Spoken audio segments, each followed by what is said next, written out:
La Revolución Rusa y la Guerra Civil. Se asusta con la guerra civil. Lenin, tomo 34 de las obras completas. Página 248. La burguesía, amilanada porque los mencheviques y los eseristas se han negado a coligarse con los demócratas constitucionalistas y porque la democracia puede muy bien en efecto formar gobierno sin ellos y gobernar a Rusia contra ellos, hace los máximos esfuerzos por intimidar a la democracia. Asusta con el mayor empeño posible, tal es el lema de toda la prensa burguesa. Asusta con todas las fuerzas, miente, calumnia, pero asusta. Y asusta la Virsovka, con informaciones inventadas acerca de acciones bolcheviques.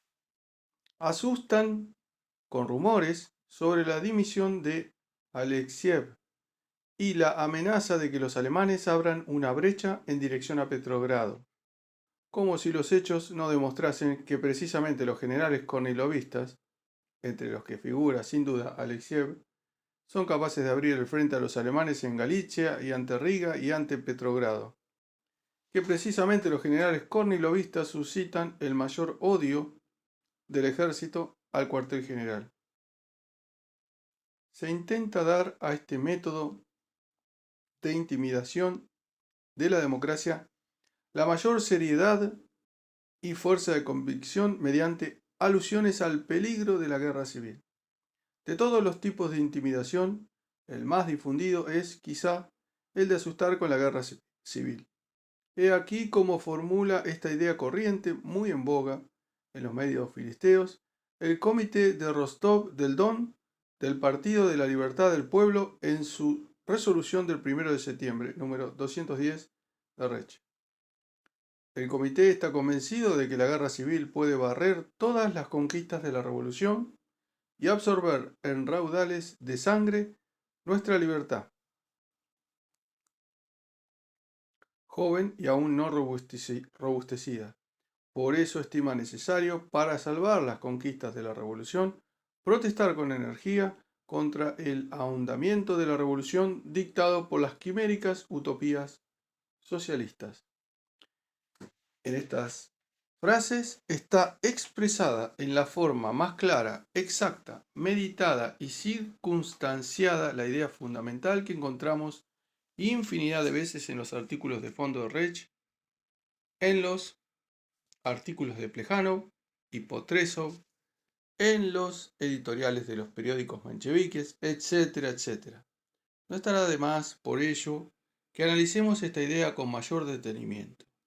Procuraremos estudiar el problema de la guerra civil del modo más concreto sobre la base, dicho sea de pasada, del medio año de experiencia ya vivida de nuestra revolución. Esta experiencia de conformidad completa con la de todas las revoluciones europeas registradas desde fines del siglo XVIII nos enseña que la guerra civil es la forma más enconada de la lucha de clases. En esta forma, una serie de choques y batallas de carácter económico y político se repiten, acumulan, amplían y agravan, llegando a transformarse en una lucha armada de una clase contra otra.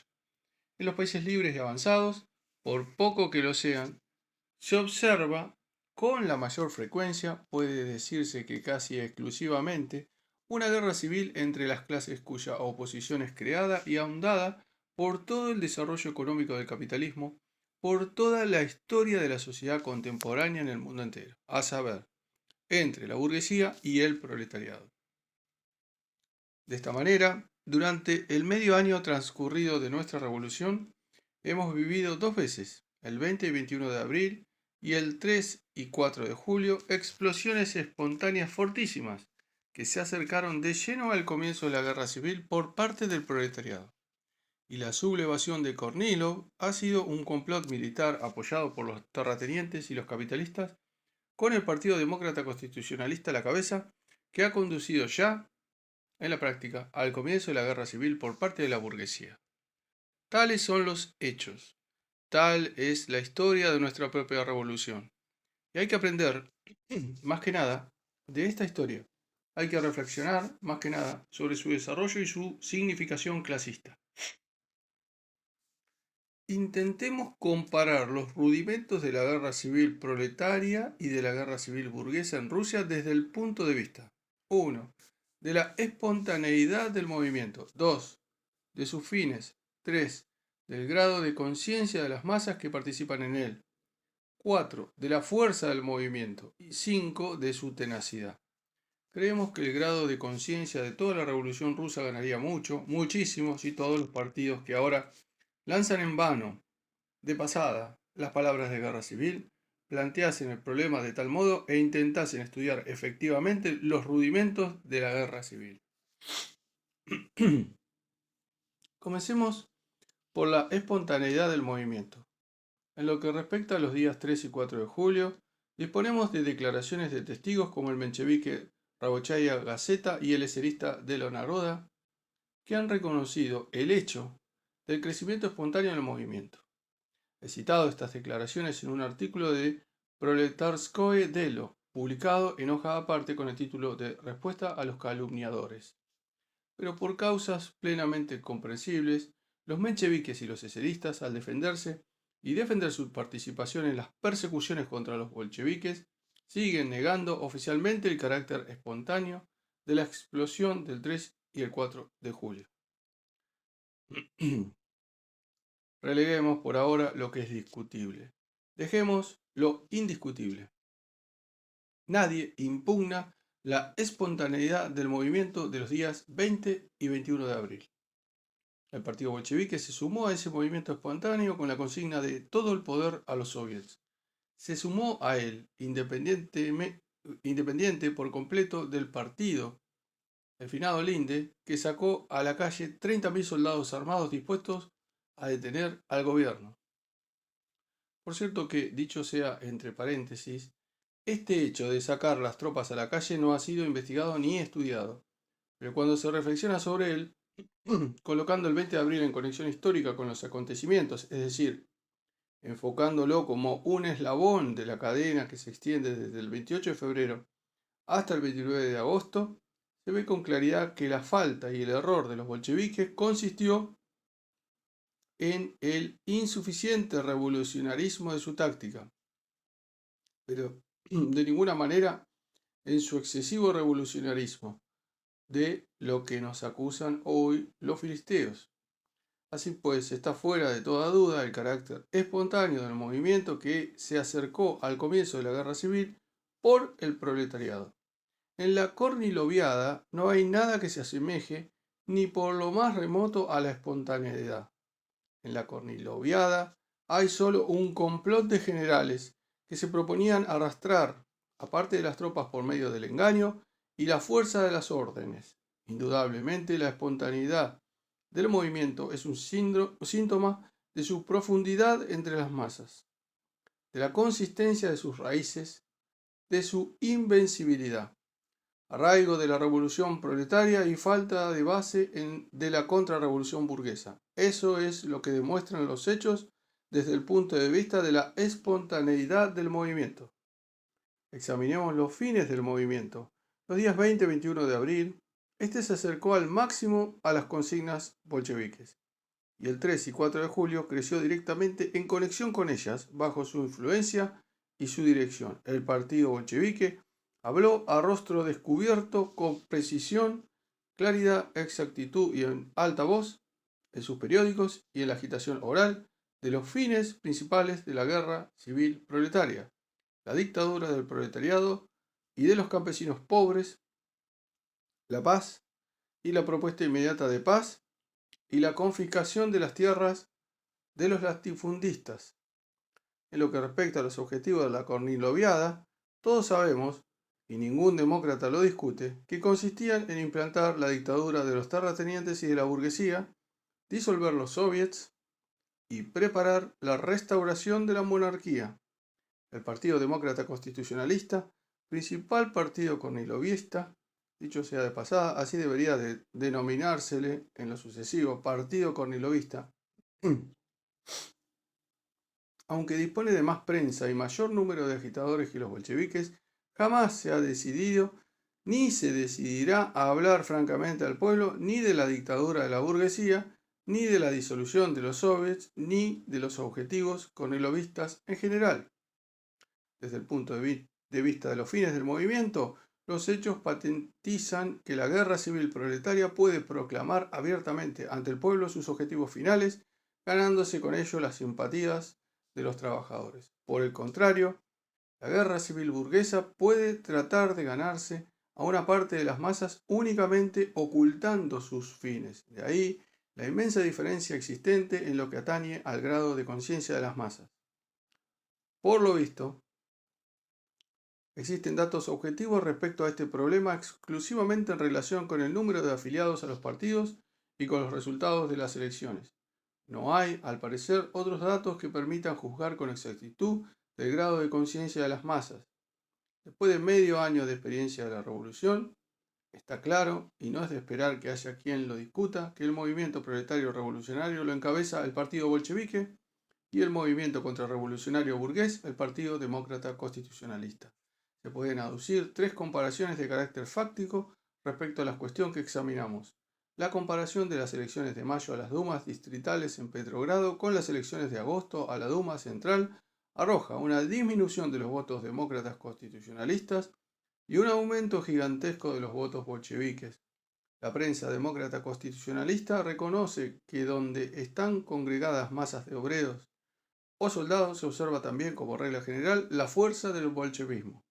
Además, faltando toda estadística sobre la fluctuación del número de afiliados al partido, de asistentes a las reuniones, etc., el grado en que es consciente la participación de las masas en el partido se puede comprobar con hechos solo si se toman como base los datos hechos públicos respecto a las colectas para el partido. Estos datos prueban el grandioso heroísmo masivo de los obreros bolcheviques en la recaudación de dinero para Pravda, para los periódicos suspendidos, etc. Siempre hemos informado de las colectas. Entre los demócratas constitucionalistas no vemos nada semejante. Está claro que su labor de partido la nutren, entrecomillado, los donativos de la gente rica. No hay ni huella de una ayuda activa de las masas.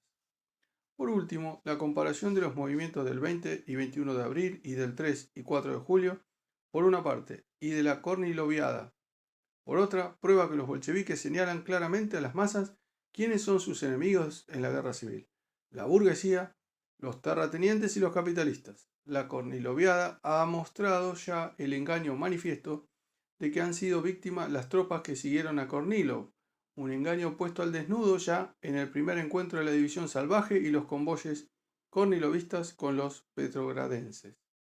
Prosigamos. ¿Cuáles son los datos sobre la fuerza del proletariado y de la burguesía en la guerra civil? La fuerza de los bolcheviques radica exclusivamente en el número de proletarios, en su grado de conciencia y en las simpatías que despiertan las consignas bolcheviques en los escalones inferiores, es decir, obreros y campesinos pobres, de los partidos seceristas y mencheviques. Es un hecho que precisamente estas consignas llevaron en la práctica tras de sí a la mayoría de las masas revolucionarias activas de Petrogrado los días 20 y 21 de abril, 18 de junio y 3 y 4 de julio. La comparación de los datos referentes a las elecciones parlamentarias con los relativos a los movimientos de masas antes citados corrobora por entero, en lo que respecta a Rusia, la observación hecha muchas veces en Occidente: la fuerza del proletariado revolucionario desde el punto de vista de la influencia entre las masas y de la incorporación de éstas a la acción es incomparablemente mayor en la lucha extraparlamentaria que en la lucha parlamentaria. Esta observación tiene gran importancia cuando se trata el problema de la guerra civil. Se comprende por qué todas las condiciones y toda la situación de la lucha parlamentaria y de las elecciones disminuyen la fuerza de las clases oprimidas, en comparación con la fuerza que estas últimas pueden desplegar de hecho en la guerra civil. La fuerza de los demócratas constitucionalistas y de la Korniloviada reside en la fuerza de la riqueza. Que el capital y el imperialismo anglo-franceses están a favor de los demócratas constitucionalistas y a favor de la Korniloviada lo han demostrado la prensa y una larga serie de manifestaciones políticas. Es del dominio público que toda el ala derecha de la Conferencia de Moscú del 12 de agosto se manifestó frenéticamente en pro de Kornilov y Kaledin. Es notorio cómo ayudó a Kornilov la prensa burguesa de Francia e Inglaterra, y hay indicios de que le ayudaron también los bancos. Toda la fuerza de la riqueza se puso al lado de Kornilov, y sin embargo, qué triste y rápido fracaso. Entre los kornilovistas pueden distinguirse, además de los ricos, dos fuerzas sociales, la división salvaje y los cosacos. En el primer caso se trata solo de la fuerza del oscurantismo y el engaño. Esta fuerza será tanto más horrorosa cuanto más tiempo siga la prensa en manos de la burguesía. El proletariado, al vencer en la guerra civil, haría saltar en el acto y de manera radical este veneno de fuerza. En lo que respecta a los cosacos, se trata de un sector de la población compuesto de propietarios agrícolas ricos, pequeños o medianos. La propiedad agraria media es de unas 50 desiatinas, de una región de Rusia que ha conservado muchísimos rasgos de la vida, la hacienda y el género de vida medievales. En ese sector puede verse la base económico-social de una vendée rusa. Ahora bien, ¿qué han mostrado los hechos concernientes al movimiento de Kornilov y Kaledin?